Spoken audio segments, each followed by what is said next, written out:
been painting a picture of a room inside my mind, and I think it's as dark as it is light.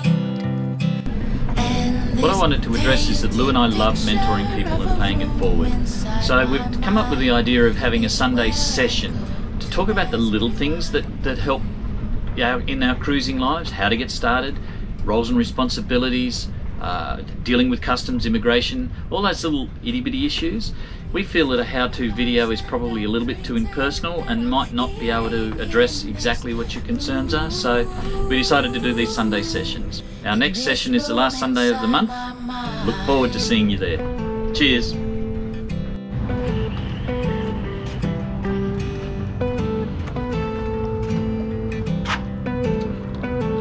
In this paint box of colors in this room inside my mind, well, they all blend and not one color fights. So I take all these colors in this room inside my mind and make rainbows as tall as they are wide. Wrong side. In these walls and in these windows where the sun touches the ceiling, among blue creeks and willows I paint people finding healing in this room inside my mind.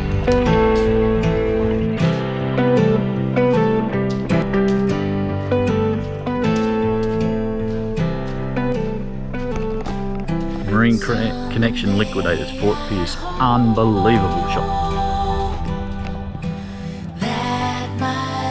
Very, very, very ordinary day outside today.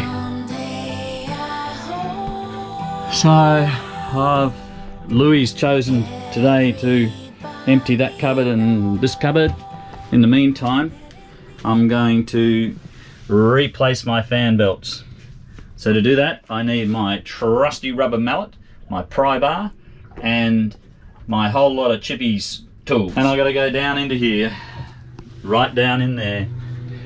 So I'll be spending an hour or two down there. I honestly, I do not like going down there. I'm cramped and it's awful, and the boat's swaying around like crazy today. So, but, you know, sometimes you just got to captain up and do it. As if we weren't doing enough around the boat today, but we've had to delay. See the boat over there? It's been aground for a couple of weeks. Looks like the lads are getting it ready to refloat it. We'll keep you up to date as to what happens. Very interesting. Righto. We're still dancing at anchor here at Fort Pierce, so you'll see me every now and again just check. But I'm about to go down and inside the black hole. So I'm going to take you down there because I don't think I ever have, and I'll show you where everything goes down there. I've done this so many times now. All I need is a 12 and 13 mil wrench. I don't mind that bit. This is the bit that I hate. Getting in underneath there.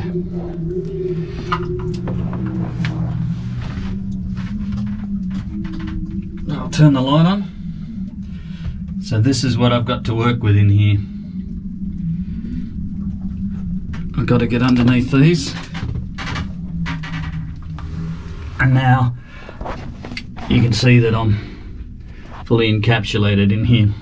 So what I've got to do now is take this hydraulic pump off, take this belt off, take this belt off, put on the two new belts onto here, and then go back up and retighten the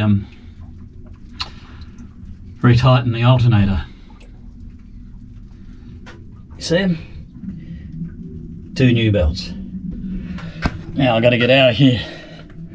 This part, I enjoy it because I get out, but it's tough going.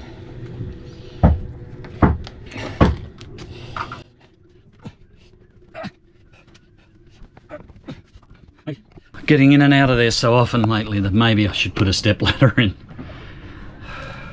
maybe the one Ike gave me, put that in there. I was just doing some routine maintenance and I thought, oh, I should put this on YouTube. So what I've gone and done is, these are, you hear the moving parts in there? I don't know what they're called. Ratchet wrenches? I don't know. But they get, so I've had to soak them in WD-40, and now I'm treating them with jojoba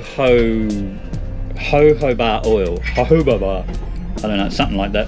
A jojoba oil, because they just get rusty and dirty, but more the stuff inside gets rusty. And just when I'll be wanting the tool, I won't be able to have it because it'll be rusty and it won't work. So that's why I do this preventative maintenance on my tools. So, because I tell you, over the last 3 years, the biggest thing that I've learned is that everything goes rusty. You may remember I was in Chippy's workshop a while back, and all of his tools were pristine. And I come back on the boat, and there's all my chisels that I bought brand new. His are all silvery, and mine are all rusty, and I haven't used them. So it's just a tough environment for tools. So it's well worth spending a few minutes, very much well worth spending a few minutes, either soaking them in WD-40 or corrosion resistant. I've got 2 still soaking over there because they were a little bit jammy. And yeah, so work the oil into them and you'll hear them go. Nice. In actual fact, here's another thing too. Lou's scissors. Really good quality ones. These are really good quality scissors, pit scales, and you'll see the signs of rust on those. So We've had them here how long? I don't know. Those scissors 6 months? 6 months old and signs of rust. So I better clean these up and then give them a dose of jojoba. Sounds like Santa Claus. Jojoba. Stage powers us out of Earth's atmosphere and into space. The second stage takes the satellites to their targeted drop-off orbit. After the first and second stages separate, It's been a real bonus being here in Florida for the month of April. SpaceX has just had so many launches, and this will be number 3 for us in 3 weeks that we've seen. So yeah, as I said before, I'm excited. It's going to be high tide at 8 o'clock tonight, and the boys are really looking serious now. Guy on the bow tending to the anchor line, so they're getting serious about getting it floated. They've been in the water a long time, so they must be cold as, poor buggers.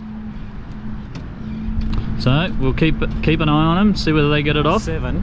So it's 7:30. Another 20 minutes to high tide. I don't think they're going to get it off tonight. I don't think it's a high enough high. They've got the anchor out there on the buoys. They've got her nice and stable, so she's more upright. But I don't think she's ready to float off. You can see the tide ripping in still on the buoy. Wow. Been an overcast day today, so unfortunately we're running the donka.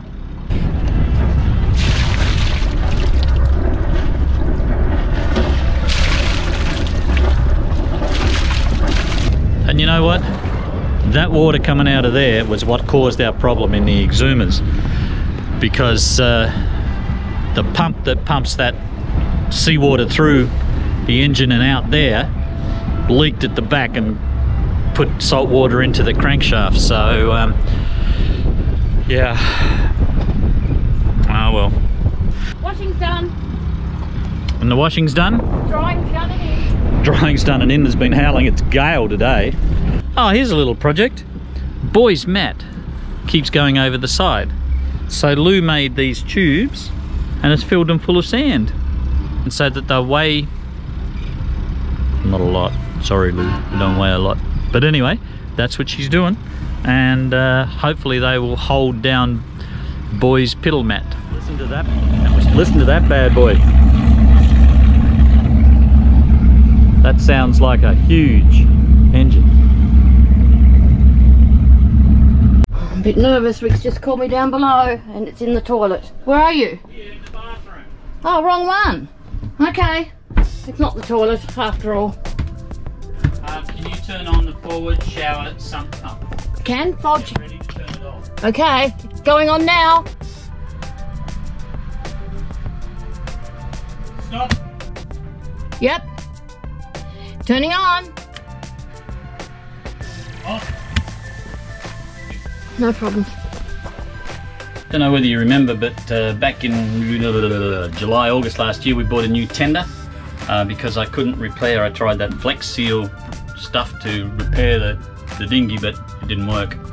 So we're getting ready to head back to the Bahamas, and we think, what would we do with this rib that we've carted around?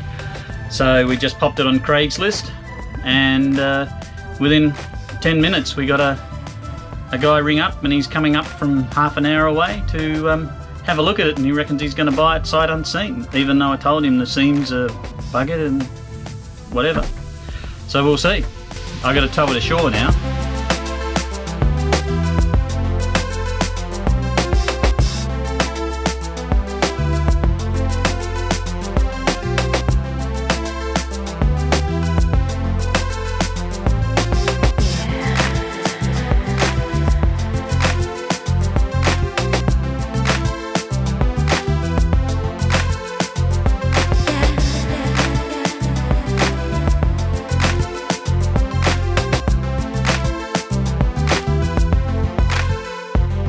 Back. Lovely fella that bought it, really nice. He's just transitioning to liveaboard and wanted a spare dinghy. So yeah, lovely fella. On ya. Right, do you live here? No, we were coming in to get hauled out with that big black sailboat that came in yesterday. Yeah, saw it come past. Yeah, that's a Ted Hood boat that I was involved project management. Well, we're anchored here in Port Pierce, and this gentleman comes along and he said, what hull number are you? And so it's very unusual that someone would ask that question. And it's the guy that built all the Macintoshes, Tim King. Nice to meet you, Rick. Nice to meet you too. This is really, really special.